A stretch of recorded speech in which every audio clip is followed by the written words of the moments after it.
وزارة عصام طلعنا محسينا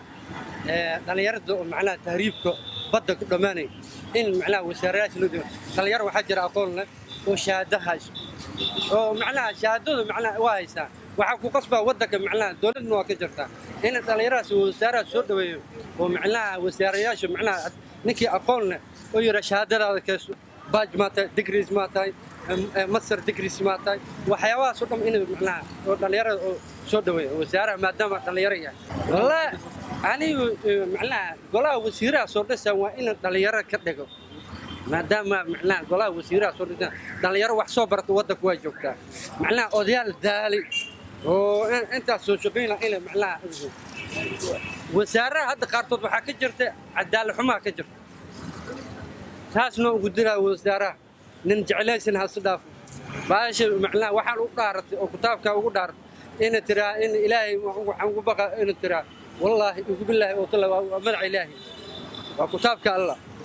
وزارة تاسن وشاقة إن كتابك ودارتوسا إن معناه عدالة سنة كده وعن لا الصومالي وحي أبا أنت في رجارة وحي أبا أنت التعدد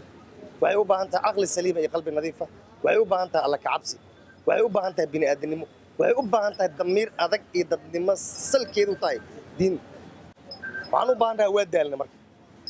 waxaan u malaynaa wadanka waagi dhibaatadu ay ka bilaabatay anigu dugsi saraan ahay haddana maanta cunugii aniga dhalaa laga yaabaa in cirro uu leeyahay aniga iska dhaaf waxa keeni karna waa la dareemi karaa maalin walba dagaal ool ah iyo siyaasad ool ah iyo isfahan waa iyo nin jeclaysi iyo takoor iyo qabyaalad iyo musuq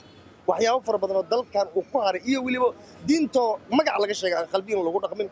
waxaan ku baraarujinaa ra'iisul wasaarahan inuu noqdo ra'iisul wasaare ka feejiga ra'iisul wasaarayaashii hore ka fogaada qabiilka isku keena Soomaali nabad ka raadiya dadkan xabadu waa dilatay inuu guriguri iyo qoys isugu keeno dalkii nabadgelyo ka raadiya si aan u helno sinaan cadaalad iyo midnimo soo dhaweynaa ra'iisul wasaaraha waxaan ugu baaqayaa inuu san noqon mid dad gaar ah u shaqeeya Soomaaliya ra'iisul wasaaraha uu ka yahay inuu si kala xigsanay uu noqdo ra'iisul wasaaraha Soomaaliya ay soo noqon ra'iisul wasaare شخصي سعاديه رئيس الوزراء مدح بنان oo sida madaxweynuhu digraatada madaxweynuhu ku magacaabay oo qara'a inuu wax ku soo dhiso siiro samata bixiyo maanta meesha ay joogto ka samata bixiyo oo gaarsiiya doorasho cod iyo qof madaxweynaha ra'iisul wasaaraha waxa laga rabaa oo la gudboon maanta qodobada hor yaalla waxa yihiin aniga raa'yigayga xukuumad aqoon leh tayo leh lagu xusho wax qabad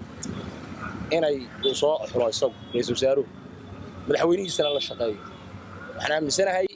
dawlado badan baan soo marray maamulo badan oo isbedelay isqabad badan baa iska jiray xukuumadda la dumiyaa jiray waxa inaynu macnaha waay aragnimo ka qaadno oo kuwana noqdaan kuwa wada shaqeeya xukuumadda yarana soo dhisa dadka Soomaaliyeedna hala shaqeeyaan dawladooda dawladuna hala shaqeysa shacabka intaasaan leeyahay